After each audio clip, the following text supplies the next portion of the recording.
Escuchemos al pastor Víctor Manuel Buitrago y la sabiduría de la palabra de Dios para hoy. Bendito Padre Celestial, te doy gracias en este momento porque seguimos estudiando tu palabra, pero también te suplico en el nombre de Jesús que seas tú quien nos enseñas, que sea tu Espíritu Santo quien realmente toca cada fibra de nuestro ser para que estas enseñanzas no se queden en el mero intelecto, sino que pasen, Señor, a ser parte de nuestra vida, de nuestro crecimiento espiritual y de nuestra adoración a ti. Gracias en el nombre de Cristo Jesús. Bienvenidos a nuestra lección número 11. Hoy vamos a tocar Apocalipsis capítulo 10 del versículo 1 hasta el versículo 11. Y voy a iniciar leyendo los versículos 1 al 3. Vi descender del cielo a otro ángel fuerte, envuelto en una nube con el arco iris sobre su cabeza, y su rostro era como el sol, y sus pies como columnas de fuego. Tenía en su mano un librito abierto, y puso su pie derecho sobre el mar, y el izquierdo sobre la tierra, y clamó a gran voz, como ruge un león. Cuando hubo clamado, 7 truenos emitieron sus voces. Esto es lo que nos dice de los versículos 1, 2 y 3 de Apocalipsis capítulo 10. ¿Qué habrá querido decir con vi? Otro ángel fuerte. ¿Y qué aspecto tenía ese ángel fuerte que vio Juan? La palabra que se tradujo por fuerte aquí en este texto del Apocalipsis es la palabra Isjurón, que significa también poderoso. Quizás es por el aspecto que tiene el ángel. Ahora, este ángel descendió del cielo. Estaba envuelto en una nube. Tenía un arco iris sobre su cabeza. Su rostro tenía un brillo intenso como el sol. Sus pies eran como columnas de fuego y su voz era como la de un león. ¿Qué fue lo que hizo este ángel? ¿Qué hizo este ángel? Sosteniendo con su mano un pequeño rollo abierto, puso su pie derecho sobre el mar y el izquierdo sobre la tierra, y gritó algo con una voz grave y fuerte, como la de un rugido de un león. Leamos ahora Apocalipsis capítulo 10, versículo 4. Cuando los 7 truenos hubieron emitido sus voces, yo iba a escribir, pero oí una voz del cielo que me decía: sella las cosas que los 7 truenos han dicho y no las escribas. Aquí hay una orden para Juan, una orden específica, que es sellar las cosas, por lo menos en este contexto. ¿Y qué podríamos aprender aquí en este momento? Sellar las cosas, pues aparte de estampar algo como lo hacemos con un sello, también significa concluir algo, dar por terminado o tapar. Pero en este contexto también significa certificar o separar con un sello. Cuando el ángel poderoso que descendió del cielo gritó con todas sus fuerzas, Juan escuchó que le respondieron 7 voces tan fuertes como si fueran truenos. Es evidente que Juan entendió tanto lo que dijo el ángel como lo que le respondieron las voces del trueno. Y Juan inmediatamente se dispuso a escribir cada palabra. Pero una voz del cielo lo detuvo con una orden clara. Debía certificar estas palabras, pero no escribirlas. Dice el texto: sella las cosas que los 7 truenos han dicho y no las escribas. Esto nos enseña que a veces Dios nos da una gran revelación, algo que nadie antes había visto u oído, y en consecuencia nosotros queremos contársela a todo el mundo, pero resulta que no es para todo el mundo, sino para nosotros. Las cosas privadas entre Dios y nosotros deben permanecer en secreto. Debemos aprender del apóstol Pablo cuando se refiere a una experiencia personal extraordinaria cuando fue arrebatado hasta el tercer cielo. Y más adelante escribió que fue arrebatado al paraíso, donde oyó palabras inefables que no le es dado al hombre expresar. Esto dice segunda carta a los Corintios, capítulo 12, versículos 2 y 4. Y en efecto, nunca dijo lo que oyó ni lo que vio, porque como Juan, el apóstol Pablo tuvo que sellar esa revelación, tuvo que sellar la revelación que le fue dada en ese momento. Leamos ahora los versículos 5, 6 y 7. Y el ángel que vi en pie sobre el mar y sobre la tierra, levantó su mano al cielo, juró por el que vive por los siglos de los siglos, que creó el cielo y las cosas que están en él, y la tierra y las cosas que están en ella, y el mar y las cosas que están en él, que el tiempo no sería más, sino que en los días de la voz del séptimo ángel, cuando él comience a tocar la trompeta, el misterio de Dios se consumará, como él lo anunció a sus siervos los profetas. Bueno, espero que usted no haya tenido que hacerlo, pero todos en algún momento hemos tenido que jurar. Yo recuerdo cuando en mi tiempo el matrimonio en Colombia era un matrimonio civil. No se podía hacer matrimonio religioso por la Iglesia Cristiana Evangélica porque no era válido. Y la juez que nos casó nos hizo jurar y nos tocó jurar. ¿Qué es jurar? Ahora, ¿por quién juró el ángel fuerte? Jurar es afirmar o negar una cosa rotundamente, casi siempre poniendo a Dios por testigo. Digo casi siempre porque a veces se pone por testigo o el cielo o la tierra o una ciudad o la mamá o el papá. El ángel fuerte o el ángel poderoso, poniendo un pie en el mar y el otro en la tierra, levantó su mano al cielo y juró por Dios, por el que vive por los siglos de los siglos, que creó el cielo, la tierra y el mar. Juró que el tiempo no sería más. ¿Qué significa la frase que el tiempo no sería más? La frase que el tiempo no sería más es un poquito difícil de traducir. Un poquito difícil.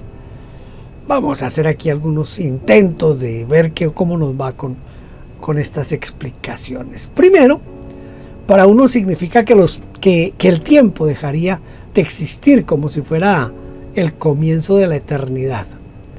No habría calendario ni horarios para medir el tiempo. Bueno, para otros significa que no habrá más dilación, no habrá más demora, como cuando alguien dice ya se terminó el tiempo y se pone en acción. Y tercero, para algunos piensan que debe traducirse aún no es el tiempo, como traduce la versión Pechita, dando sentido a la frase que sigue, aún no es el tiempo, sino que en los días del séptimo ángel el misterio de Dios se cumplirá. Aún no es el tiempo porque falta el último ángel o el último toque de trompeta. ¿Qué es consumar? ¿Qué es consumar? ¿Cuándo? ¿Y qué será lo que se va a consumar? Consumar significa llevar a cabo totalmente una cosa, hacer por completo algo, dar cumplimiento a un contrato. La palabra griega que se usa aquí se puede traducir por terminar o por completar o por dar conclusión. Y esto ocurrirá cuando el séptimo ángel comience a tocar la trompeta. Entonces el misterio o el secreto de Dios llegará a su conclusión.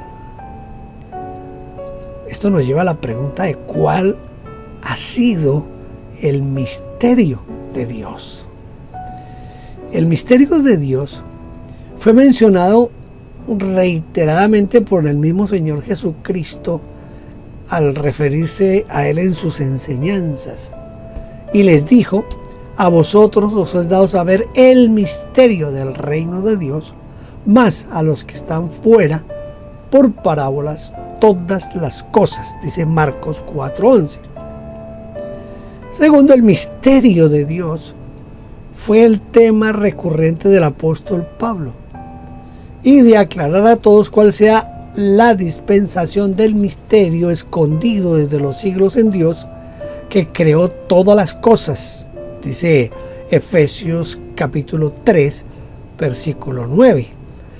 Y en Colosenses 2:2 dice: para que sean consolados sus corazones unidos en amor hasta alcanzar todas las riquezas de pleno entendimiento, a fin de conocer el misterio de Dios el Padre y de Cristo.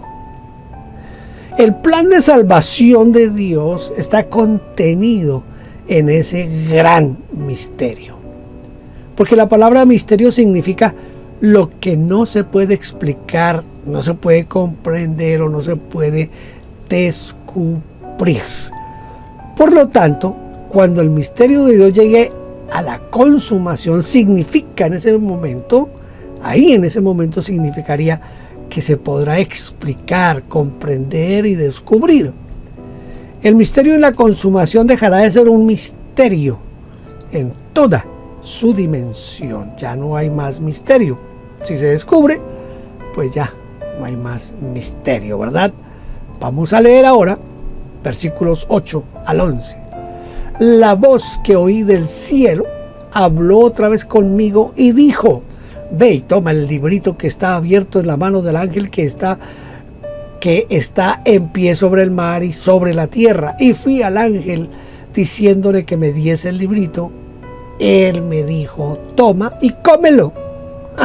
Y te amargará el vientre, pero en tu boca será dulce como la miel. Entonces tomé el librito de la mano del ángel y lo comí, y era dulce en mi boca como la miel. Pero cuando lo hube comido, amargo en mi vientre. Y él me dijo: es necesario que profetices otra vez sobre muchos pueblos, naciones, lenguas y reyes. Esto es interesante. ¿En qué sería lo que podría representar el librito en la mano del ángel? Ahora, ¿qué es lo que realmente significa comer este libro? El librito, o mejor dicho, el rollo, porque era un rollo pequeño, ese rollo podría representar el contenido del mensaje de Dios para la humanidad. Pero ese contenido no debía ser pesado ni extenso. El ángel no se trajo una biblioteca ni una enciclopedia, sino un librito capaz de ser transmitido muy posiblemente con una sola entrega. Por otra parte, comer ese pequeño rollo significaría asimilar e incorporar ese mensaje a nuestras propias vidas. Es hacerlo nuestro y parte de nuestra vida. Del mismo modo, cuando queremos decir que la lectura de un libro nos pareció fascinante, utilizamos semejantes palabras tales como me tragué todo el libro o lo devoré de tapa a tapa. Aquí yo quiero detenerme un segundito, que la palabra de Dios tiene que ser internalizada, tiene que ser encarnada en nosotros. Pero para que la palabra de Dios sea internalizada, sea encarnada en nosotros, necesitamos leerla con avidez, con deseo, con ese deseo profundo de que Dios me hable a mí primero, con ese deseo profundo, como dice Juan 5:39, de escudriñar la Escritura, porque es la que me va a dar el testimonio de Cristo Jesús. Es muy importante leer la Biblia, leer la Escritura, pero hacerla nuestra, que sea parte de nuestro diario vivir, de nuestra experiencia diaria. No olvide nunca esa parte, por favor. ¿Qué pasó cuando comió el librito? ¿Qué podría significar esto de comerse el librito? Cuando recibe la orden, Juan fue al ángel y le pidió el pequeño rollo y le dijo: toma y cómelo, devóralo, trágalo con ansia, y te amargará el vientre, pero en tu boca será dulce como la miel. Mire, aquí Juan repite la misma experiencia que tuvo el profeta Ezequiel. ¿Se acuerda? El profeta Ezequiel dice: me dijo, hijo de hombre, come lo que hayas, come este rollo y ve y habla a la casa de Israel. Y abrí mi boca y me hizo comer aquel rollo y me dijo: hijo de hombre, alimenta tu vientre, llena tus entrañas de este rollo que te doy. Y comí, y fue en mi boca dulce como la miel. Esto dice Ezequiel capítulo 3, versículos 1 al 3. Mire, tanto para Ezequiel como para Juan, la experiencia de recibir el mensaje y transmitirlo prácticamente es la misma. Cuando uno recibe la revelación de Dios, sentimos la dulzura de su palabra, como dice el Salmo 109, el versículo 103, que dice: cuán dulces son a mi paladar tus palabras, más que la miel en mi boca. Pero cuando uno debe transmitirlo a otros, sentimos como si se nos amargara el vientre por la tensión que produce el sentido de responsabilidad. Es que tenemos una gran responsabilidad cuando nosotros transmitimos la palabra de Dios. Todos los que han sido llamados por Dios para predicar la palabra sienten la dulzura de la palabra cuando la reciben, pero luego, cuando deben transmitirla, sienten esa sensación rara que Juan y que el mismo Ezequiel describen como amargura en el vientre. Entonces, ¿qué debía de hacer Juan otra vez? ¿Cuál era la acción inmediata de Juan otra vez? Después de comer el librito, es decir, después de ser lleno de la palabra, Dios le dijo: es necesario que profetices otra vez sobre muchos pueblos, naciones, lenguas y reyes. Juan debía profetizar, y profetizar no consiste solamente en predecir el futuro, sino en proclamar el mensaje recibido de Dios.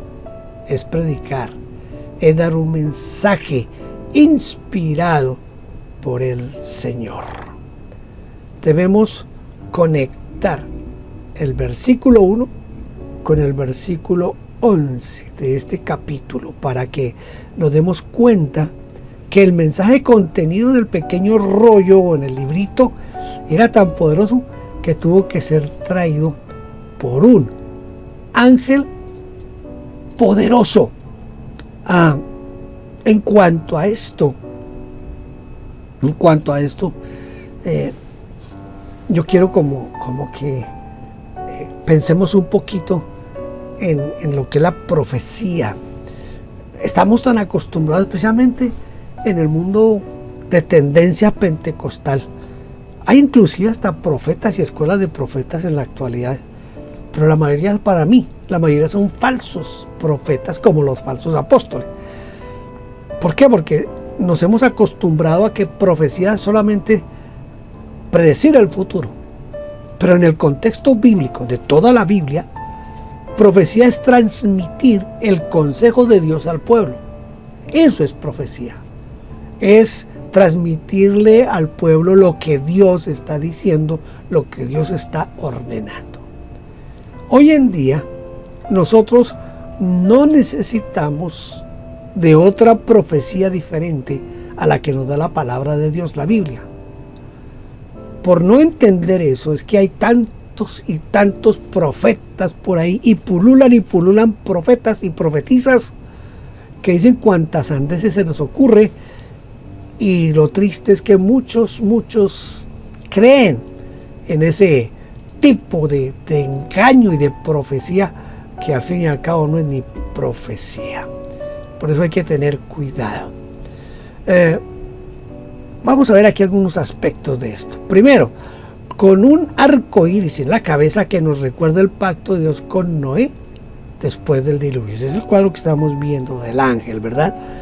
Segundo, su rostro como el sol nos recuerda Malaquías capítulo 4 versículo 2, que dice: nacerá el sol de justicia y en sus alas traerá salvación. Pero también nos recuerda el rostro de Jesucristo en el monte de la transfiguración, cuando resplandeció su rostro como el sol y sus vestidos se hicieron blancos como la luz, nos dice Mateo 17:2.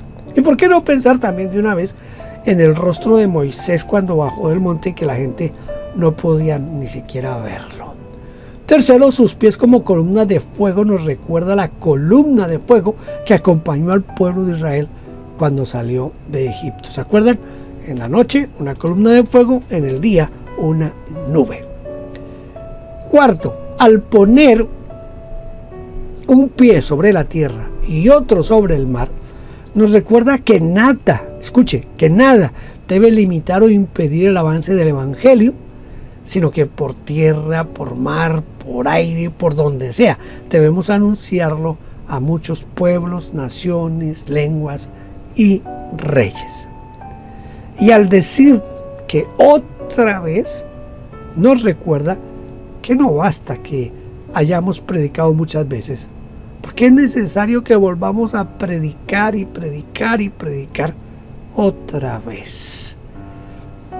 Yo sé que no es justo que mientras uno recibe el mensaje 10 veces, hay por lo menos 17,000 grupos que no lo han escuchado ni siquiera una sola vez. Vamos a memorizar Apocalipsis 10:11. Y él me dijo: es necesario que profetices otra vez sobre muchos pueblos, naciones, lenguas y reyes. Esta es una de las cosas que debe mover a la iglesia misionera. La iglesia tiene que ser una iglesia misionera.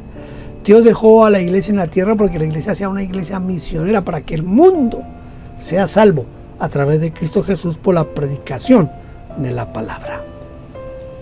Hemos terminado nuestra lección número 11 de Apocalipsis y los espero para la lección número 12. Dios le bendiga. Gracias por vernos. Déjenos su huella suscribiéndose y comentando. No olvide campanita y compartir. Dios le bendiga.